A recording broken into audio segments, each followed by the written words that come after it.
There is a building in Basel, Switzerland. It is gray. It is rectangular. It looks like a regional insurance office that hasn't been renovated since 1973. Inside this building, 63 central banks settle their accounts every day. The Bank for International Settlements was founded in 1930 to process German war reparations. For 96 years, its job has been the least glamorous thing in global finance. On June 28, 2026, for the first time in its 96-year history, the BIS used a section of its annual report to talk about one thing: not trade imbalances, not sovereign debt. Artificial intelligence, specifically the roughly $1 trillion the world has poured into AI infrastructure over the past 2 years. And what happens if that money never earns its cost of capital? The most boring financial institution on earth just became the most important technology analyst in the world, and almost nobody noticed. $1 trillion is an abstraction. Let me show you where it went. Roughly 40% went to chips, NVIDIA GPUs, TSMC silicon, the HBM memory stacked inside them. Roughly 35% went to buildings, data centers, enormous concrete boxes in Northern Virginia, Ohio, Texas, each one the size of 10 football fields, consuming as much electricity as a small city. Roughly 15% went to power infrastructure, not the electricity bill, the transmission lines, the substations, the gas turbines. Here is the key number. Over 70% of that $1 trillion was financed with debt. Companies borrowed money to build AI infrastructure, betting that the revenue would come later. That is not unusual for a capital cycle. What is unusual is the scale and who is watching. Here's what the BIS actually said. AI investment is running ahead of AI adoption. Enterprise revenue from AI is growing, but not at the pace of the capital going in. Now, there is a second problem.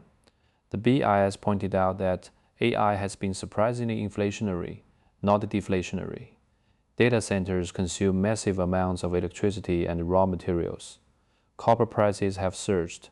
Grid infrastructure is bottlenecked. AI is driving up input costs faster than it is driving down output costs. The BIS drew a direct parallel to a story you probably remember. In the late 1990s, the world spent hundreds of billions laying fiber optic cable.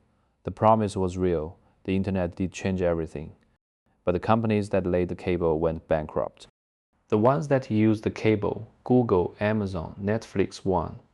The BIS is asking, is AI the internet or is it the fiber? The BIS drew a map, 4 layers. Layer 1, the hyperscalers. Microsoft, Google, Amazon, Meta. They invested the most, but their revenue is diversified. If AI doesn't pay off, they write it down. The stock drops. They survive. Layer 2, the data center operators. They borrowed to build, betting the hyperscalers would keep leasing. If the hyperscalers pull back, the leases don't renew, the debt remains, the revenue doesn't. Layer 3, the banks, not Wall Street giants, regional banks, European banks, Asian banks. They looked at AI data centers and saw safe real estate with tech tenants.